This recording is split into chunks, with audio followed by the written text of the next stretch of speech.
کی مکی زندگی 13 سالہ، آپ کی مدنی زندگی 10 سالہ ایسی سنہری ہے۔ اگر ہم رسول اللہ کی صحیح معنی میں علماء اتباع کریں اور پبلک کو اپنے نبی محمد الرسول اللہ کے قدموں تک لائیں اور نبی محترم کے ساتھ جوڑ دیں، خدا کی قسم ہے پوری دنیا میں امن بھی ہو سکتا ہے اور اسلام کا پیغام بھی بہترین پہنچ سکتا ہے۔ اس سلسلہ میں جو علامہ اقبال نے ایک جملہ کہا تھا اپنی کتابوں میں، نگاہ بلند سخن دل نواز جان پر سوز، یہی ہے رہن سفر میرے کارواں کے لیے۔ نگاہ اتنی بلند ہو، آپ دیکھیں چٹان پڑی ہے، میرے محبوب صلی اللہ علیہ وسلم اس پر ضرب لگاتے ہیں اور چٹان ٹوٹتی ہے۔ میرے محبوب فرماتے ہیں کسرا فتح ہو گیا، پھر ضرب لگتی ہے، یمن فتح ہو گیا۔ کتنی بڑی نگاہ میرے آقا محمد الرسول اللہ کی تھی کہ آپ مدینہ میں ہیں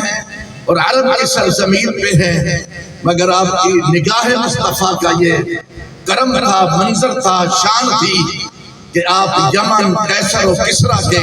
محلات پر بھی وہ بتا رہے ہیں، امت کو سنا رہے ہیں، صحابہ کو تیار کر رہے ہیں کہ کل وہ وقت آنے والا ہے کہ کسرا و قیصر پر بھی محمد الرسول اللہ کا جھنڈا بلند ہوگا۔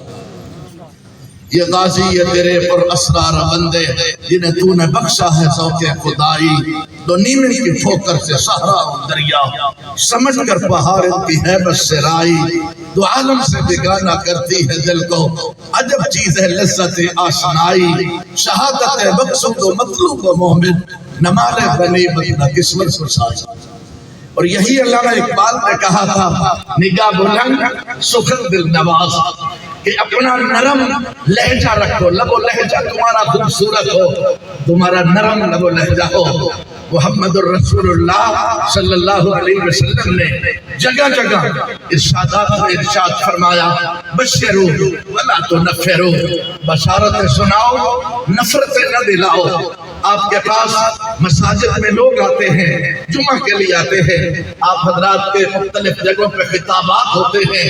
ان کو قرآن و سنت میں بشارتیں سناؤ، جنت کی بشارتیں سناؤ، لہم البشریٰ فی الحیاۃ الدنیا والآخرہ۔ اور میرے محبوب بشارتیں سناتے تھے، آپ اپنے نفرتیں رہے اور میرے محبوب صلی اللہ علیہ وسلم پر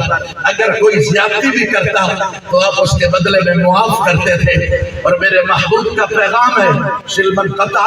واعف عمن ظلمک واحسن الی من اساء الیک، جو تیرے سے کاٹتا ہے اس کے ساتھ جوڑ پیدا کر، سلمن قطع واعف عمن ظلمک، جو ظلم کرتا ہے اس کو معاف کر دے، واحسن الی من اساء الیک، جو تیرے ساتھ زیادتی کرتا ہے، بدسلوکی کرتا ہے، تیرا کردار یہ ہے تو اس کے ساتھ اس کے سلوک پیدا کر۔ اور یہی پیغام مصطفیٰ ہے۔ اگر ہم امت کو نبی علیہ الصلوۃ والتسلیم کی اسوہ کے ساتھ امت کو جوڑ دے، علماء جوڑ دے، خدا کی قسم ہے بہت بڑا انقلاب آ سکتا ہے۔ پھر ایک جملہ اور ہے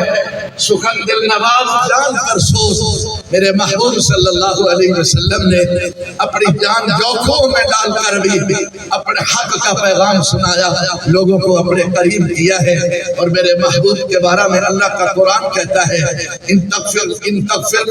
تعذبهم فإنهم عبادك وإن تغفر لهم فإنك أنت العزيز الحكيم۔ میرے مولا اگر تو ان کو معاف کر دے، یہ تیرے بندے ہیں، عذاب دے تیرے بندے ہیں، وإن تغفر لهم، اے اللہ میری امت کے گناہگاروں کو معاف کر دے تو تو بڑا ارحم الراحمین ہے۔ تو بہترین علماء کا کردار یہ ہے کہ پبلک کو اللہ کے نبی کے نعلین سے جوڑ دے، اللہ کے نبی کے اسوہ سے جوڑ دے۔ اور میں مبارکباد پیش کرتا ہوں حضرت قائد محترم کو، ان کی سرگرمیاں آپ دیکھتے ہیں،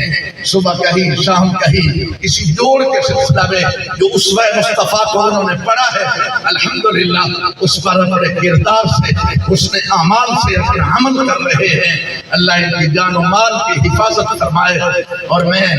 مولانا قاری عبید اللہ قرمانوی صاحب کو، علامہ طاہر الحسن صاحب کو، قاری عصمت رحمت اللہ صاحب کو اور جتنے حضرات ہمارے قیادت ہے، مولانا امین اشرفی صاحب اور جناب عابد صاحب، مولانا